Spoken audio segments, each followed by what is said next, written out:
আরেকজন আপু লিখেছেন, আমার ইউরিন 1 সেকেন্ড ধরে রাখা যায় না, রাস্তায় একটা কি যেন পাই। সো আসলে আপু এটা দুইটা জিনিস হতে পারে। একটা হচ্ছে ইউরিন ধরে রাখতে না পারা, যেটাকে আমরা বলি ইউরিনারি ইনকন্টিনেন্স। সো ইউরিনারি ইনকন্টিনেন্সের সমস্যা হচ্ছে যে যখন ইউরিনের বেগটা আসে, যেটাকে আমরা বলি ইউরিনারি আর্জেন্সি, তখন মানে মনে হয় যে আপনি এই মুহূর্তে যদি বাথরুমে না যাচ্ছেন তাহলে একটা অ্যাক্সিডেন্ট হয়ে যাবে। বা অনেকবার বাথরুমে যাচ্ছেন, কিন্তু বাথরুমে গিয়ে দেখছেন যে ফোটা ফোটা ইউরিন বের হচ্ছে, যে আদৌ কিছু বের হচ্ছে না। বা অনেকে রাতের বেলায় ঘুম ভেঙে যাচ্ছে, 2-3 বার ঘুম ভেঙে যাচ্ছে বাথরুমে যাওয়ার জন্য।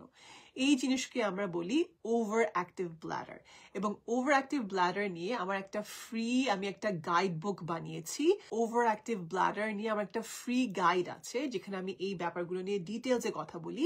সো প্লিজ আপনি সেই গাইডটা ডাউনলোড করবেন, অনেক কিছু জানতে পারবেন। ওভার অ্যাক্টিভ ব্লাডার অ্যাকচুয়ালি খুবই কমন একটা জিনিস। প্রায় লাইক 6টা মেয়ের মধ্যে একজনের এরকম হয়। ইনফ্যাক্ট ছেলেদেরও কিন্তু এই সমস্যাটা হয়ে থাকে, এবং এটার কিন্তু অনেক ধরনের ট্রিটমেন্ট আছে। কোনো কারণে আপনার এটা সাফার করার দরকার নেই। সো এটা হচ্ছে একটা ব্যাপার।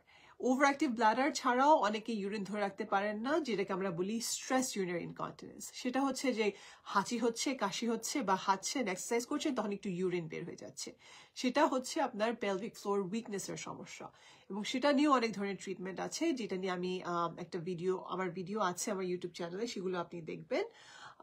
আর বলছেন যে রাস্তায় কি যেন একটা পাই, এবং যোনিপথের রাস্তায় বা প্রস্রাবের রাস্তায় যদি কিছু একটা পান, ওইটা প্রবাবলি একটা প্রোল্যাপসের সমস্যা।